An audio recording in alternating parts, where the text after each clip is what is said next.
Ever read a book that made you think like, where was this all my life, and why am I getting my hands on it when I'm 30 years old?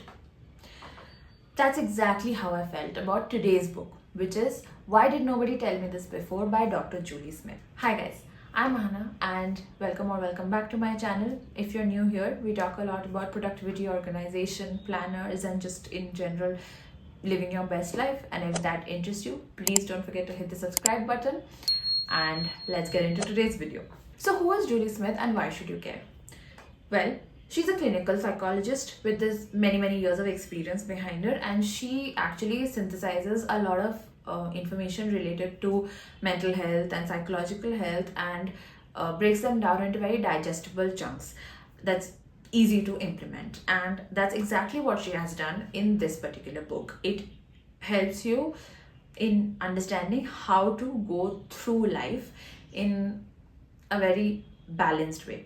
Think of it as like a first aid kit for your brain. If you're like spiraling before an interview, or if you're just like drenched in a pool of sweat before an exam, this is what you need.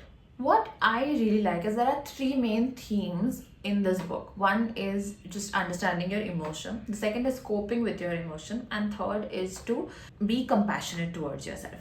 Right? When you're talking about understanding your emotion, we actually have a wide range of emotions that we feel over the course of our life, right? And a lot of times we don't allow ourselves to feel the full depth of an emotion because we're just, we have too much to do. I can't be sad today. Like, have you seen that meme? It's kind of like that.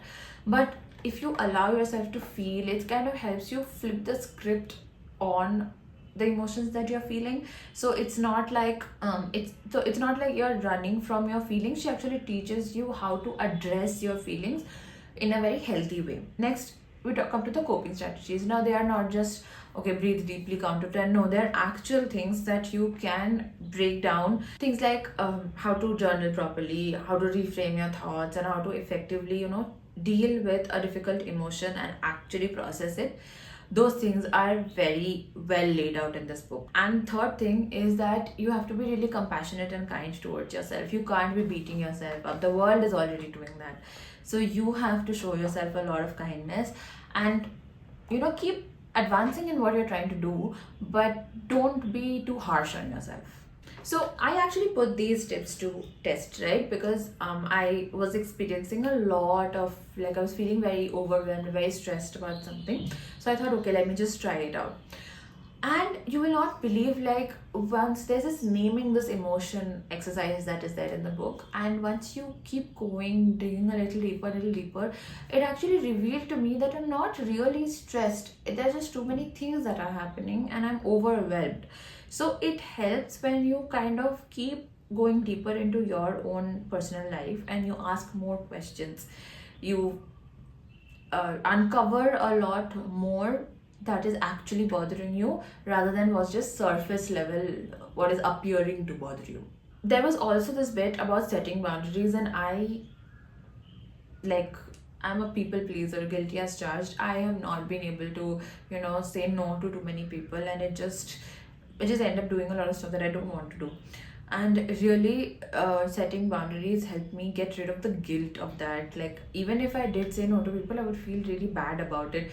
But once I did this exercise, it really helped me, understanding that I'm actually saying yes to myself, and I'm not just doing this for the sake of it. There is something more important, or there is something which really needs more of my time, more of my attention, or just I need more rest. That is the reason why I need to do this. And if I don't set these boundaries, then I am the one who will be hurt, or who is going to be at loss. Should you read this book? Honestly, yes.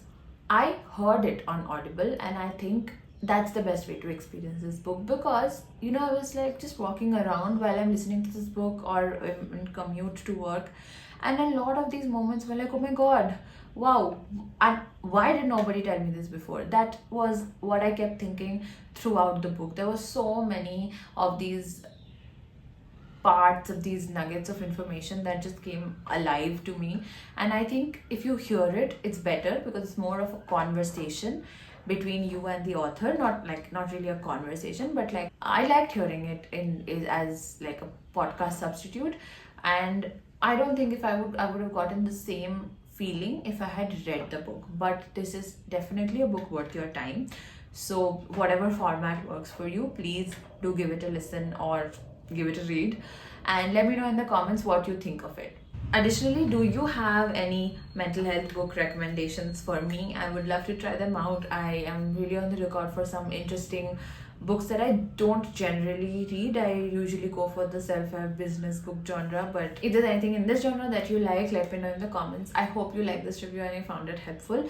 Hit the subscribe button to stay updated on my future videos. I'll see you in the next one. Bye.